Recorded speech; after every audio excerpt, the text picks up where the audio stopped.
Have you ever wondered why healing the father wound matters so much? Is it simply about understanding the past or finding forgiveness, making peace with difficult experiences? Yeah, those things can certainly be part of the journey.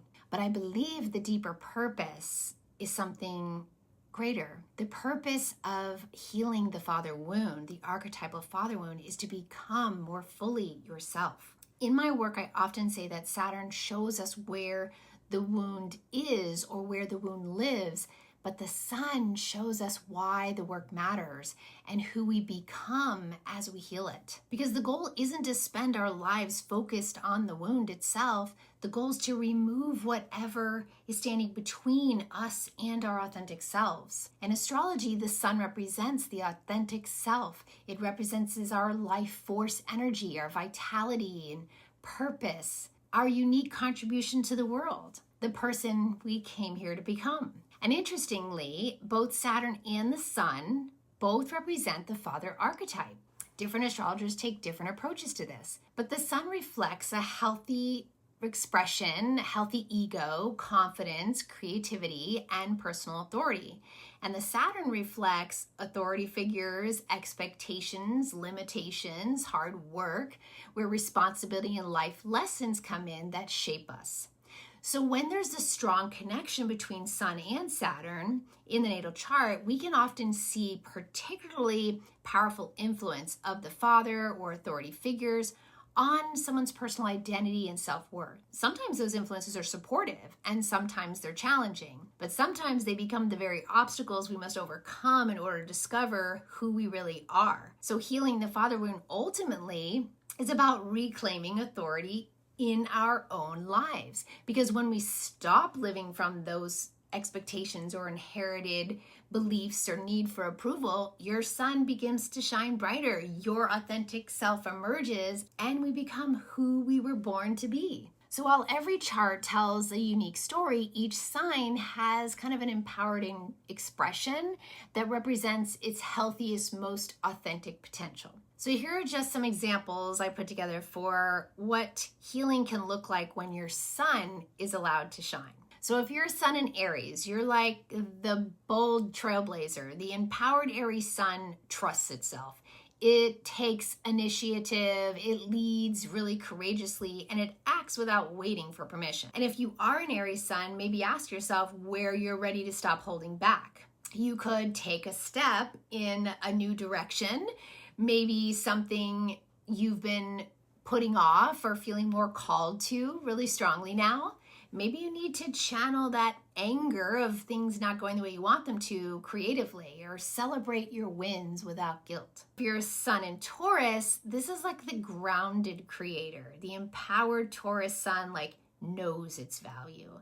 It doesn't need constant validation. It creates stability from within. But if this isn't you and you're a Taurus sun, maybe you ask, what would change if I truly believed I was enough? You can create a daily ritual that honors your worth and your well-being. Maybe practice self-care and surround yourself with comfort and beauty and all the things that make you feel good. Maybe set stronger boundaries or simply learn to trust your own inner pace, because Taurus moves a little slower. If your sun is in Gemini, you're like the expressive messenger. The empowered Gemini trusts its voice. It shares freely, it teaches, it learns, it connects. And if this is a struggle for you as a Gemini, maybe you ask, what truth I've been afraid to express. Some things you could do to start your healing journey and stepping more fully in your sun is to write, speak, teach about something that's meaningful to you. Share your story. Stay curious without judgment. Now, if you're a sun in Cancer, this is the nurturing light. The empowered Cancer creates emotional safety and it nurtures without losing itself. It honors feelings as wisdom. So if this isn't you, how can you care for yourself more deeply as you care for others too. Create safe space for emotional healing and self-nurturing. That is going to be key. For Sun in Leo, this is the radiant sovereign one. The empowered Leo shines like unapologetically. It creates and inspires and loves generously. It doesn't wait for permission to be seen either. But if that's not you, ask yourself, where am I hiding my gifts or not letting myself shine? Try sharing your talents and gifts or your voice with the world. Perform or create whatever brings you joy. Allow yourself to be seen and receive love openly. Validate yourself without needing external approval. For Sun in Virgo, this is the sacred servant. The empowered Virgo Sun understands that growth is a process. It seeks excellence without perfectionism. It serves for the sake of being of service. It serves from wholeness and joy, not self-criticism. But if this isn't you, ask yourself, what if progress was enough? Like just the process itself. Maybe start celebrating something you've accomplished instead of focusing on what's left to fix or finish. Use little daily practices to bring order to your life and focus on the small steps of progress. Sun in Libra. The empowered Libra Sun values both self and others, and it creates harmony without abandoning itself. If this is a hard balance for you, maybe ask yourself, where do I need stronger balance in my relationships? Practice expressing your needs clearly and respectfully, seeking relationships that reflect equality.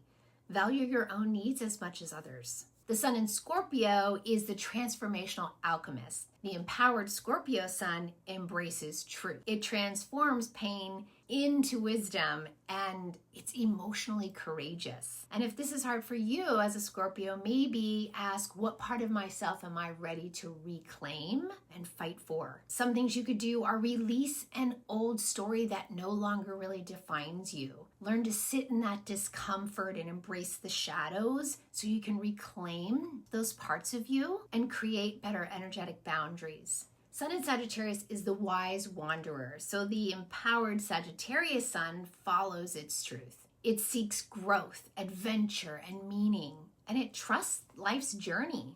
If this is a struggle for you, maybe ask, where is life inviting you to expand? Maybe explore something that inspires wonder or possibility, new places or philosophies, and share your beliefs, laugh more, live boldly with hope. Sagittarius is the eternal optimist after all. Sun in Capricorn, this is the empowered achiever. The empowered Capricorn Sun builds lasting success without sacrificing its soul. It leads wisely, it values itself beyond achievement. If this is something you're working with, what does success truly mean to me? Is an example of a question you could explore. So define success by your values, not someone else's expectations. And set realistic goals. Celebrate the small wins and redefine success based on your values. Also give yourself time to rest. Sun in Aquarius is the visionary rebel. So the empowered Aquarius Sun embraces its uniqueness. It contributes something meaningful to the collective, and it no longer fears being different.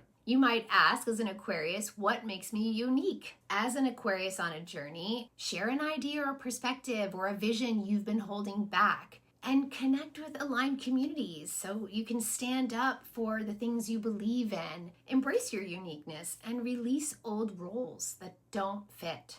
Now, Sun in Pisces is the mystical dreamer, and an empowered Pisces Sun, it trusts its intuition. It connects to something larger than itself. And it brings compassion and imagination into the world. So if this is you, ask, how can I honor my spiritual gifts more fully? Maybe it's create time for reflection or creativity, prayer or meditation, or just connection more with your inner world. Meditate, journal for clarity, even using art or music to express yourself. But protect your energies and practice gentle boundaries. This is why healing the father wound matters. Because every wound we heal, it removes another layer standing between us and our authentic self. Every step we take toward healing allows more of our sun to shine, for us to feel more confident and give us more purpose, vitality, joy, more self-love and acceptance, and more of who we came here to be. The father wound is not the destination. The sun is. And when we do the work of healing and reclaiming our authority, we stop living from fear and begin living from our truth. I'd love to hear from you. So what is your sun sign? What part of your authentic self are you currently working to reclaim? And is it through a healing story? Share and let me know. I really love for us to learn together on this one. And if you're ready to explore, and go deeper into the roots of your father wound and the wisdom of your natal chart, I really invite you to work with me. I would love and be honored to go on this journey of healing with you. I have a Wound to Wisdom astrology session, and we'll explore your entire chart and unique Saturn story, the father and authority themes that are woven throughout the chart, and also look at your special gifts and strengths waiting to emerge on the other side of those challenges. Because the goal isn't to stay focused on the wound. Remember, the goal is to free your sun, to reclaim your authentic authority, and to cultivate deeper self-love and to become more fully the person you came here to be. I'd love to guide you for that journey. I'd be honored to support you. So take care, friends. Keep nurturing your astrology, and I'll see you soon.